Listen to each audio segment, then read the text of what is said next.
그동안 많은 이야기 해주시고 지난번에도 갑상선 얘기해 주시는 걸 제가 잘 들었는데 네. 아주 유익했거든요. 네. 또 오늘은 어떤 이야기 해주실 건가요?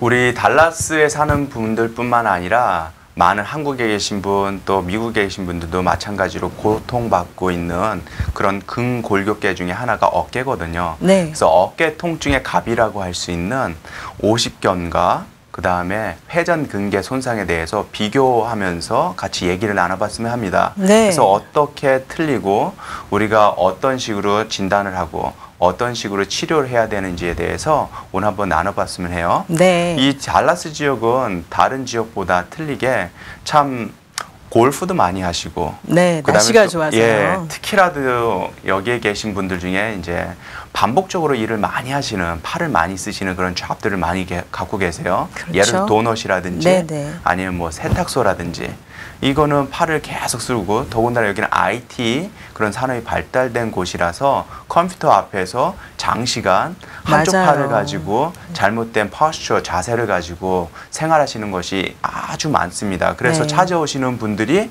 이제 저희 병원에 와서 컴플레인 하는 것 중에 하나가 허리와 더불어서 목과 더불어서 어깨입니다. 사실 그래서, 저도 개인적으로 어깨가 참 많이 아플 때가 있어요. 네. 그래서 많은 분들 중에 골퍼들 아니면 일을 많이 하시는 분들이 고생하신 것이 회전근개 손상이라는 게 있습니다. 네. 로테이터 커프 신드롬이라고 하는데, 이 회전근개라는 것은 4가지 근육으로 어깨의 안정성을 유지하는 근육들입니다. 네. 그래서 병명으로 하면은 근육을 얘기하면은 뭐 스프라스피나투스라고 해서 극상근이라고 해요. 어깨의 끝에 있는, 그래서 이 근육은 팔을 옆으로 들게 하는 아주 메이저 펑션을 갖고 있어요. 네. 그 다음에 우리가 말할 때 인프라스피나투스라고 해가지고 이런 것들도 다시 어깨 날개 쪽에서 어깨와 연결된 근육인데, 얘네들은 팔을 뒤로 이렇게 익스텐션하는 그런 역할을 하게 됩니다. 그리고 서브스카이플라리스라고 해서 견갑 하근이라는 근이 있어요. 네. 얘네들은 팔을 앞으로 드는 동작을 네. 우리가 플렉션이라고 하는 동작을 할 때 쓰는 그런 주요한 근육 중에 하나고요. 네. 그 다음에 테레스 마이너라고 해서 소원근이라고 해서 얘도 또한 이 팔을 바깥으로 익스텐션하는 그런 역할을 하는 근육인데, 우리가 이 로테이터 커프 신드롬과 그 다음에 우리가 말씀드렸던 프로즌 숄더의 가장 큰 차이점은 진단명에서도 있지만 하나는 굳어요. 또 하나는 굳지만 하나는 근육과 관련이 있어요. 그래서 근육과 관련이 있기 때문에 팔을 들거나 팔을 손상이 있는 그 근육과 힘줄들을 자극했을 때는 통증이 유발됩니다. 네. 대신에 우리가 말씀드렸던 프로즌 숄더 같은 거는 우리가 만져도 특히나 앞통은 크게 지장이 없어요. 대신에 얘네들은 팔을 들던 안 들던 굉장히 가동 범위에 부담을 준다는 거죠. 또 하나는 우리가 프로즌 숄더 같은 경우에는 밤에 아파요, 주로. 네. 그래서 자다가도 아야 하는 경우도 있고, 네. 그 다음에 우리 말씀드렸던 로테이터 커프 신드롬 이런 것들은 주로 아침에 팔을 움직일 때, 이때 다시 움직임이 있을 때 상처가 났던 부위를 내가 자극을 하게 되면 그 동통이 유발됩니다. 그래서 우리가 보통 주변에서 어깨 통증에 관해서 많이 아프고 팔을 들지 못하고 세수를 못하고 아니면 옷을 못 입어서 고생하시는 분이 많아요. 우리가 오십견이라는 이거는 별칭처럼 50대에서 주로 발생한다고 그래서 얘기하는데, 얘네들 같은 경우에는 40세 이전에 생기는 일도 요즘에 종종 많습니다. 네. 그리고 가장 흔한 나이가 보통 56세 정도라고 이제 통계적인 수치를 얘기하는데요. 네. 남자보다는 여자가 더 많고요. 정형외과에서 제법, 또 카이로프랙틱에서 제법 흔한 그런 질환 중에 하나예요. 네. 그래서 전체적으로 볼 때 이 병에 걸리는 사람들은 한 3에서 5% 정도의 비율을 얘기합니다. 50견은요? 네네. 그런데 많은 분들은 다 50견이라고 생각하시잖아요. 그렇죠. 그래서 제가 오늘 그거에 대해서 좀 구분을 해드리고 그러니까요. 싶어요. 그래서 우리가 보통 일반적으로 통념과는 다르게 이런 오십견, 동결근 아니면 유착성 낭염, 관절염이라고 하는 이런 증상들은 보통 1년, 3년 사이에 저절로 회복되는 경우가 굉장히 많습니다. 그리고 오랜 기간 어깨 움직임에 지장이 있는 사람들은 20에서 50% 정도라고 통계적으로 보고되고 있고요. 또한 이런 동결근의 원인은 사실은 아직 밝혀진 게 없어요. 네. 뭐 자가 면역 질환에 의해서도 될 수도 있고 가장 흔한 것 중에 하나가 합병증으로 당뇨병.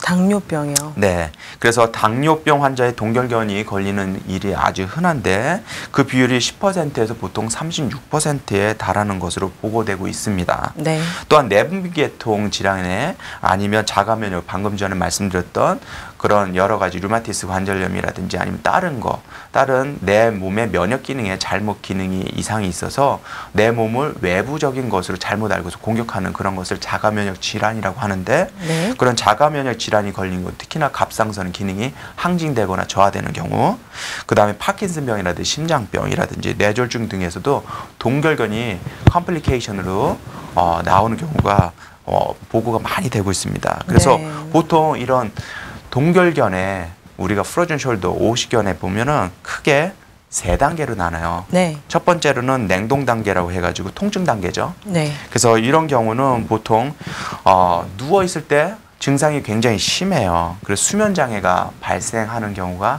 빈번합니다. 그리고 환자는 증상이 금방 가라앉을 거라고 생각하고서 그냥 방치하는 경우가 대부분이죠. 네. 그래서 이 과정이 보통 3개월에서 7개월 정도 걸립니다. 네. 일반적으로. 그다음 그 다음 단계는 보통 유착 단계라서 프로즌 단계라고 해요. 그래서 이거는 어떻게 되냐면 팔을 움직이면 아프게 되니까 점점 가동 범위가 줄어들게 되죠. 네. 가동 범위가 줄어들게 되면서 안 쓰니까 그 부위에 의해서 통증은 사라지는데 점점 여전히 어깨가 뻣뻣해져요. 네. 뻣뻣해지고 그다음에 팔을 밖으로 드는 이런 에이비덕션이라고 하는 이런 동작들에 대해서 제한이 점점 오게 되죠. 네. 그래서 이 단계는 보통 4개월에서 12개월, 1년 정도 사이에 발생을 하곤 합니다. 마지막 3번째 단계는 관해 단계라서 녹는 단계를 얘기하는데 thawing stage라고 하는데요. 이거는 어깨 움직임이 정상으로 돌아오면 이 상태는 보통 12개월에서 한 42개월, 보통 3년 6개월 뭐 이 정도 네. 걸리는 거죠. 내가 그냥 가만히 놔두거나 있었을 때. 네. 그 사이에는 말씀드렸던 것처럼 통증과 그다음에 굳는 거 이런 것들이 반복적으로 나를 굉장히 일상생활에서 지장을 주는 그런 상황을 초래하게 되죠. 점점 아주 악화되는 그런 상황이 되는 나중에는 이제 거네요. 통증이 가라앉죠. 가라앉아요. 네, 가라앉게 되면서 그다음에 환자들이 이 대부분의 이 나이 때는 노령에 들어요. 그러니까 아프기 때문에 또 저한이 있기 때문에 안 쓰죠. 네. 예, 안 쓰게 되시기 때문에 더 어느 정도의 기능은 퇴화되겠네요. 운동에 제한이 있죠. 네, 네. 대신에 이 단계에서는 크게 문제가 되지는 않는다고 일반적으로 보고요. 저희 환자들도 마찬가지고. 네. 그리고 말씀드렸던 것처럼 동결견은 우리가 50견은 보통 증상만 가지고 정확한 감별이 사실은 어려워요. 그러다 보니까 보통 어깨가 아프다. 그럼 무조건 40대, 50대다. 그러면 50견이야. 그냥 놔두면 돼. 거기에 대해서 미싱되는 게 굉장히 많습니다. 네. 그래서 나중에 제가 비교 분석하면서 우리가 가장 흔한 것 중에 하나인 로테르 커프 신드롬이 어떤 것인지도 같이 나누겠는데요. 네. 어깨가 아프면 무조건 동결견이라고 생각하고선 사실 어깨가 아프면 이 부위에 대해서 가장 많이 두드러지는 것 중에 하나가 회전근개 손상이에요. 네, 그 퍼센테이지로 따지면 몇 이 퍼센트 정도 될까요? 퍼센티지는 뭐 정확하게 말씀드리긴 뭐하지만 상당 부분. 상당 부분. 예, 왜 그러면 팔은 우리의 조인트 관련해서 가장 많이 사용하고. 움직이는 네. 그런 관절 부위 중에 하나예요. 네. 무슨 말이냐면 어깨와 더불어서 힙 조인트는 내 몸에서 가장 많이 움직이는 그런 관절 조인트인데 힙 조인트와 다르게 뭐가 있냐면 힙 조인트는 그래도 쉽게 해서 볼 앤 소켓이라고 그래서 우리가 볼이 글러브에 들어오지 않습니까? 네. 이 골반 쪽에 이제 글러브 역할하는 것과 대퇴골, 허벅지, 네. 뼈에 공의 역할하는 녀석들이 이렇게 잡고 있단 말이에요. 그 주변에는 근육, 힘줄, 인대와 더불어서 여러 가지 카딜리지가 있게 되는 거죠. 네. 섬유질들이 여기를 꽉 잡고 있어서 안정성을 확보하게 하는데 보통은 글러브가 공보다 크기 때문에 비교적 안정성이 그래도 높아요. 하지만 어깨는 네. 뭐가 있냐면 움직임이 많은 것을 유발하면서 안정성에 더 나아가서 안정성이 불안정성할 수밖에 없는 것이 글러브의 역할하는 이 날개뼈에 있는 쪽과 어깨뼈의 공 역할하는 데가 쉽게 해서 글러브가 작습니다. 네. 그러다 보니까 조금만 내가 무리한다든지 조금만 예를 들어서 상처가 있는 것을 제대로 치료하지 않거나 방치하게 되면 주변의 불안정성을 쉽게 초래하게 되는 그러니까 더 아픈 거군요. 불안정해지면서 네. 여러 가지 소리도 나고 막 이런 것들이 일어나는 것을 보통 흔히들 얘기해요. 네. 그래서 보통 우리가 오십견에 관련돼 있을 때 그런 특징에 대해서 제가 한번 요약을 한다면 네. 보통 어깨 관절의 운동 범위가 오십견 아시다시피 굉장히 현저히 줄어듭니다. 이 범위를 지나서 움직이려 하면 통증이 발생되지만 이 범위 안에서 움직이는 것은 아프지 않아요. 네. 일반적으로. 네. 자, 두 번째는 누르면 압통이 있을 것 같은데 그 압통이 사실은 오십견에서는 누른다고 아프지는 않습니다. 이 범위를 네. 넘쳐야지만 아픈 것이 일반적인 흔한 이 동결견, 육착성 관절 낭염이라고 하는 것이고요. 세 번째로는 방사선 소견에 있어서 골다공증 말고는 특별한 소견이 나타나지 않는다는 거죠. 네. 특별한 소견이 나타나지 않는 것이 또 하나 특징이고 혈액 검사에서도 그런 특별한 소견이 나타나지 않아요. 대신에 말씀드렸던 것처럼 뚜렷한 원인이 없기 때문에 이게 참 곤란한 거죠. 그래서 네. 그냥 뻗떡하면은 다 오십견 그냥 어깨 통증의 대명사가 돼버린 거예요. 네. 자, 그 다음에는 뭐가 있냐면 이 증상은 저절로 회복이 되면서 통증이 사라지고 운동 범위도 정상으로 돌아온다는 거죠. 네. 그리고 40에서 60세에 흔한 것이 일반적으로 흔한 이 증상입니다. 특징적이고 가장 중요한 거는 이 동결견은 움직임, 운동이 아주 중요한 키포인트예요. 네. 그리고 우리가 이제 이 오십견에 있으면 얘네들은 말씀드렸다시피 보통 12개월에서 36개월 뭐 이 정도 가기 때문에 42개월 정도 가기 때문에 일단은 오십견이라고 정말로 의심이 되고 판단이 되고 진단이 내려졌다면 이 질환에 대해서 쉽게 해서 단시간에 회복시키는 것은 어렵기 때문에 인내가 필요하면서 그 다음에 운동하는 것을 잃지 않아야 된다는 거죠. 네. 대신에 이런 로테이터 커프 같은 경우 쉽게 해서 회전근개라는 것은 말씀드렸던 것처럼 근육과 힘줄이 파열이 되는 거예요. 네. 그래서 얘네들은 회전근 아까 말씀드렸던 4가지 근육들 그 근육들의 한 부위가 내가 과도하게 쓴다든지 하는 것이 일반적인데 아니면 그 상처를 난 거, 인저리가 있는 거에 대해서 내가 제대로 회복을 안 하고 있는 것을 통해서 불안정성이 초래되고 그 다음에 동통을 잡고 내가 움직임을 통해서 유발하기 때문에 그거에 대한 분리가 또 굉장히 중요한데요. 네. 원장님 그러면 조금 전에 여러 가지 어깨 통증에 대해서 또 오십견에 대해서 좀 구분을 해서 저희가 발견할 수 있는 방법 말씀해 주셨는데요. 또 계속 원장님 말씀 좀 부탁드리죠. 네. 그래서 아까 말씀드렸던 오십견에 이어서 회전근이라는 거. 회전근은 경관절, 어깨 관절을 움직이는 기능을 하는 거 이외에 어깨의 근육을, 어깨의 관절을 안정시키는 아주 중요한 기능을 하기 때문에 이 근육 중에 하나가 다치면 예를 들어서 뭐 극상근이라고 하는 슈프라 인프라투스라고 해서 얘네들의 올리는 근육이 하나가 다치게 되면 그때는 그 순간만이에요. 근데 얘네들은 주변으로 자꾸 퍼져요. 다른 쪽에 보상을 해야 되니까. 네. 그러다 보면 만성이 되죠. 그러면 어떻게 돼요? 이 주변에서 가동 범위가 점점 줄어들고 그래서 가장 중요한 것 중에 하나는 이 회전근에서는 초기 치료가 가장 중요합니다. 네. 한 부분이 조그만 필라멘트가 손상이 됐을 때 빨리 회복시키는 것이 아주 중요한데 대부분의 많은 여기 달라스에 계신 분들이나 제 환자들이나 우리가 접하게 되면은 그 통증을 이민사에서 어렵다 보니까 네. 참아요. 네. 참고 지나가겠지. 네. 이 또한 지나가겠지. 하시면서 참다가 일을 크게 만들어요. 네. 그러다 보면 그 기간만큼 나는 또 투자도 많이 해야 되고 시간도 네. 많이 해야 되고 그러다가 돈에 궁하니까 다시 또 치료를 소홀히 하시면서 조금 나은 듯 하면 또 안 하신단 말이에요. 네. 점점 그럼 키우게 되는. 그렇죠. 네.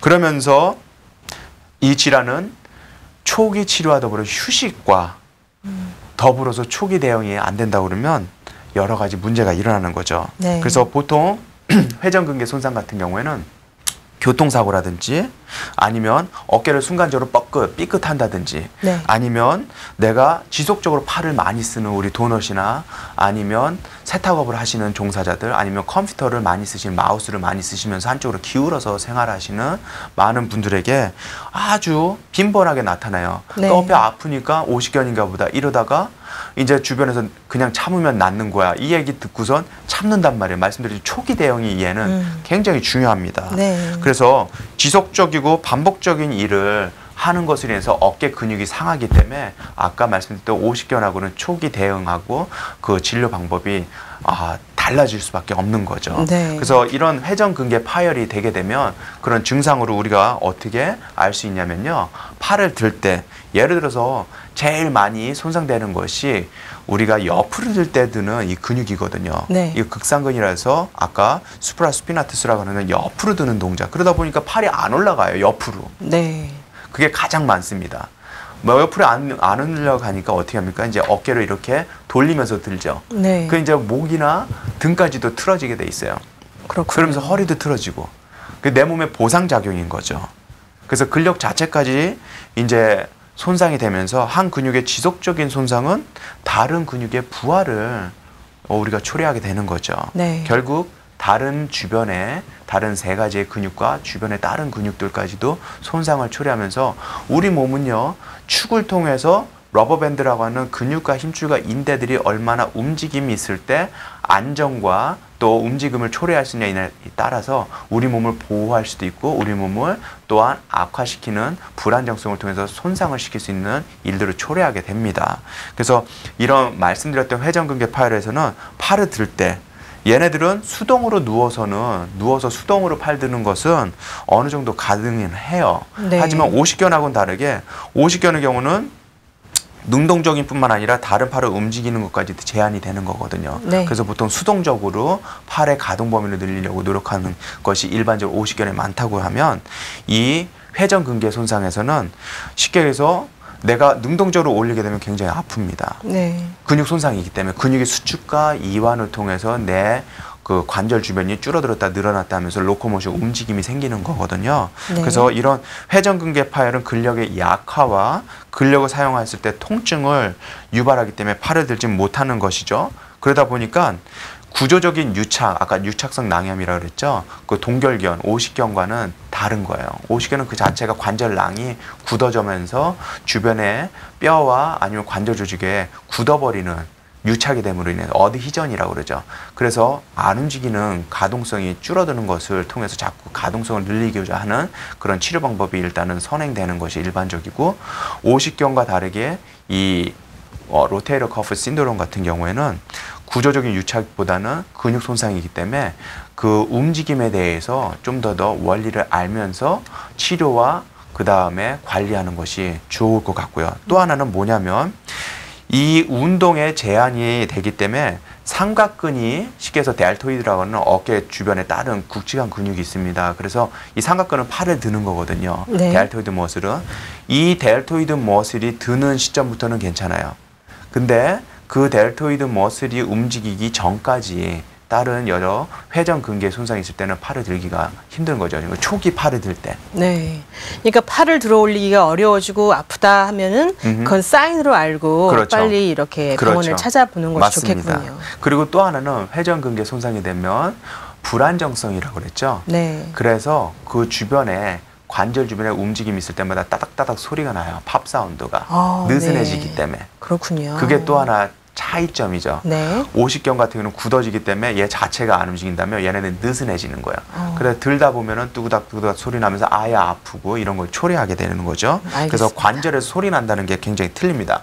또한 오십견은 주로 밤에 많이 아픈 통증을 호소한다고 하면 비교했을 때 이런 로테이터 커프 신드롬 같은 경우에는 우리가 보통 근육을 사용하는 것, 쉽게 해서 움직임이 발생하는 거죠. 네. 그래서 아침에 잠자고 일어나서 아침에 팔을 들려고 그러면 아야, 예를 들어서 옷을 입으려고 아야, 네. 이런 것들이 좀 틀리다고 할 수 있죠. 그렇군요. 네, 그래서 회전근개 손상이 되면 우리가 보통 엑스레이 진단을 통해서 어느 정도 가능은 할 수 있고요. 네. 그 다음에 여기에 대해서 수기적인 방법, 매뉴얼 이그잼을 통해서, 오스페릭 이그잼을 통해서 얼마나 근육이 손상됐는지 알 수도 있고요. 더 나아가서 정확한 진단이 필요하다 그러면 얼마나 그 회전근이 손상됐는지, 아니면 어깨 충돌 증후군이라든지 석회염이라든지 이런 것이 있는지 확인하기 위해서 MRI를 찍기도 합니다. 네, 그렇군요. 네, 그래서 우리가 보통 회전근개 파열이 있을 때 운동요법에서는 초기에는 운동을 자제합니다. 그래요? 통증이 있기 때문에 여기는 염증 반응이 있는 거거든요. 네. 그래서 초기에 다쳤는데 자꾸 운동을 하시게 되면 거기엔 불난집에 부채질하는 격이 돼요. 아까 50견에서는 운동이 적당히 필요하다고 그렇죠. 하셨는데요. 그게 상대적으로 틀린 이건 거죠. 다르다는 거네요. 예, 맞습니다. 네. 그래서 어느 정도 통증이 가라앉고 그렇게 됐을 경우에는 이 손상 정도에 따라서 근육의 어느 근육이 어떤 식으로 손상이 됐고 어느 리가멘트가 어떤 식으로 불안정한지 이런 거에 따라서 그 부위를 집중적으로 재활하는 것이 필요하죠. 네, 그렇군요. 네. 어떻게 운동법이 조금 다른지 혹시라도 또 저희가 집에서 네네. 병원까지 가기 좀 힘들다 하시는 네네. 분들 네네. 좋은 팁 있으면 좀 알려주세요. 일단은 우리가 운동이라는 거 할 때도요, 가장 많이 50견에서 하는 것들은 쉽게 해서 관절의 가동 범위를 늘리기 위해서 하는 운동들 어떻게 하냐면 벽을 이용하는 것이 가장 많이 해요. 벽이요? 아니면 팔을 그냥 떨어뜨려서 이 부위를 가지고 내가 진자 운동을 하는 거죠. 네. 펜듈럼 엑서사이즈를 하는 거. 네, 추가 움직이듯이 그렇죠. 이렇게 그래서 흔들면서요? 그것이 불안정할 때는 쉽게 해서 벽에다가 크롤링을 하는 거예요. 네. 벽에다가, 여기가 벽이면 내 팔을 조금씩 올려가는 거죠. 그러다가 어깨가 빠지거나 자기가 갖고 있는 그 관절 범위보다 오버가 되면 몸은 컴펜세이션은 보상작용을 하기 때문에 틀어지게 되어 있습니다. 그 단계가 나면은 무조건 다시 릴렉스하고선 다시 반복적인 운동. 네. 앞으로 하는 것과 옆으로 하는 것과 이런 것들을 같이 할 수가 있겠고요. 네. 그 다음에 쉽게 얘기해서 우리가 조금 더 가능하다 보면 손가락을 앞뒤로 로테이션을 주는 거예요. 관절 범위가 허락되는 범위까지. 네, 엄지손가락을 들고 그렇죠. 조금씩 밑에부터 네. 위쪽으로. 네, 그래서 제가 한번 말씀드리면 이 엄지손가락은 썸업을 시키는 거죠. 그래서 앞에서 봤을 때는 쉽게 얘기해서 종교적인 발언이 될 수 있지만 십자가를 만드는 거예요. 크로스를 만드시는데 맥시멈은 90도예요. 네. 근데 아프시니까 못 든단 말이에요. 그렇죠. 그러면 그 사람이 들 수 있는 그 범위까지 드는 거예요. 30도든 10도든 20도든. 네. 그 상태에서 할수 썸은 있는 업을 만큼. 하시고. 네. 자, 옆에서 봤을 때는 이 팔이 이 옆쪽 귀, 어깨, 힙에 있는 라인에 나란하게 된 상태에서 내가 들 수 있는 데까지, 예를 들어 드는데 팔이 이렇게 앞으로 가거나 드는데 얘네들이 어깨가 이렇게 빠지거나 하면은 그거는 내가 갖고 있는 순수한 가동 범위를 넘쳐났다는 거죠. 그래서 그런 범위가 초래될 때는 그 범위를 스탑하시고 내가 틀어지지 않는 순수한 범위 내에서 가동을 하시는 게 중요해서 네. 그 상태에서 썸업을 하시고 얘를 앞으로 그 다음에 뒤로 그 다음에 이게 끝나면 썸을 포워드를 하세요. 썸을 포워드 하시면 예를 들어서 팔이 안 돌아가기 때문에 얘네들이 부담이 있던 곳은 가동 범위가 더 줄어들어서 어깨가 이런 식으로 말려질 가능성이 높아요. 그러면 네. 얘는 또한 내리라는 거예요. 가동 범위를. 네. 순수하게 얘네들이 갖고 있는 가동 범위 안에서 움직이는 너무 것을 무리하지 말고. 그렇죠. 네. 내가 움직임이 있을 때 항상 아프거나 지치거나 힘들거나 불편하거나 아니면 어떤 내가 부정적인 필링이 있다라고 하면 네가티브 필링이 있다면 그 동작은 바로 즉시 레드 플래그라고 아시고 위험 단계라고 아시고 스탑하시는 게 중요합니다. 네. 스탑하시고 무리하게 하지 말라는 그렇죠. 다시 말씀이시군요. 릴렉스 하시고 반복하는 것이 훨씬 좋아요. 네. 그래서 thumb forward를 하고선 하나 둘 일곱 여덟 아홉 열 반대로 뒤로 둘 일곱 여덟 아홉 열 다시 thumb을 다운하는 거죠. 네. 다운하게 되면 좀 더 자극적일 수가 있어요. 그래서 그때는 팔을 또한 내리시는 게 중요하겠죠. 중요한 거는 이 손의 주먹이, 손끝이 내 힙 조인트와 어깨하고 나란하게 봤을 때 레일 로드가 있다고 생각하시고 여기서 빠지지 않게끔 그 범위가 허락된다면 90도까지 가는 거는 괜찮습니다. 네. 그래서 그 범위를 넘쳐났어. 내가 하는데 불편함이 전혀 없다. 내가 90도까지 해도 이상이 없다라고 하면 그때는 로드를 주면 되겠죠. 이거는 어깨 안 다치신 분들도 같이 하셔도 됩니다. 어깨 강화 운동을 위해서. 네. 그래서 가볍게 물통이라든지 물병이라든지 네. 아니면 가볍게 내가 로드를 줄 수 있는 뭐 PT병 말고 뭐 보온병이라든지 작은 아령. 그렇죠. 작은 네. 아령까지는 아직 만약에 본인들이 할 수 있다고 그러면 해도 되는 거죠. 할 수 있다라고 하는 전제는 내가 들고선 했을 때 아야 하는 것이 없다든지 이 몸이 빠지지 않는다든지 이게 기본적인 전제 조건이죠. 알겠습니다. 그래서 내가 자꾸 그 상태에서 강화와 로드를 자꾸 주는 것이 운동에 굉장히 도움이 되고요. 특히나 다시 한번 강조하면 로테이터 커프 신드롬 회전근개 손상에서는 얘는 근육과 힘줄이 손상되기 때문에 초기에 적절한 휴식과 치료를 치료해 주는 게 가장 중요해요. 이게 제대로 되지 않는다고 하면은 대부분 지속적인 어깨 움직임, 우리 일하시는 분들, 네. 아니면 일하시는 분들, 아니면 마우스 일하시는 분들을 통해서 통증이 서서히 점점 증가되면서 심해지는 경과를 밟게 되는 거죠. 우리 환자 중에 이제 식당에서 일하시는 분들이 오시면 또 도넛에서 일하시는 분들, 세탁에서 일하시는 분들 오시면 이분들은 정말 힘드세요. 네. 삶이 힘드신 거죠. 네. 쉬어야 되는데 쉬질 못하는 경우가 대부분이에요. 대부분이시죠. 그러니까 네. 이거는 새는 바가지보다 채워주는 그게 작기 때문에 자꾸 새는 듯한 느낌이 나요. 네. 쉽게 얘기해서 내가 아픈 것만큼 내 생활 습관과 여러 가지 것들이 바꿔야 되는데 그렇지 못하는 이곳에서 생활 때문에 참 많은 분들이 더욱더 불편함을 안고선 통증을 안고선 사는 것이 좀 안타깝습니다. 그래서 네. 일단은 불편하다. 먼저 초기에 가시는 것이 제일 훨씬 중요합니다. 더 시간을 단축시킬 수 있는 방법이군요. 스시바에서 일하시는 분들도 마찬가지고 네. 골프하다 다치는 분들도 마찬가지고 무조건 아프다. 그냥 50견이야 어깨는 이 말에 속지 마시고 초기 빠른 대응을 하시는 것이 아주 중요합니다. 그래서 어깨 통증은 섬유화, 네. 섬유가 쉽게 해서 굳어지거나 찢어지는 이런 거거든요. 섬유화 해결이 아주 핵심이에요. 네. 혹시 음식 같은 어떤 요법도 있을까요? 음식은, 도움이 되는 음식? 예, 음식 같은 경우에는 잘 먹고 잘 쉬시고 하는 게 일단은 최고고요? 좋습니다. 왜 그러면 또 음식에 대한 얘기하면 시간이 너무 오래. 많으니까, 이거는 그렇죠? 따로 다음에? 제가 섹션을 만들어서 하도록 하겠습니다. 네, 네.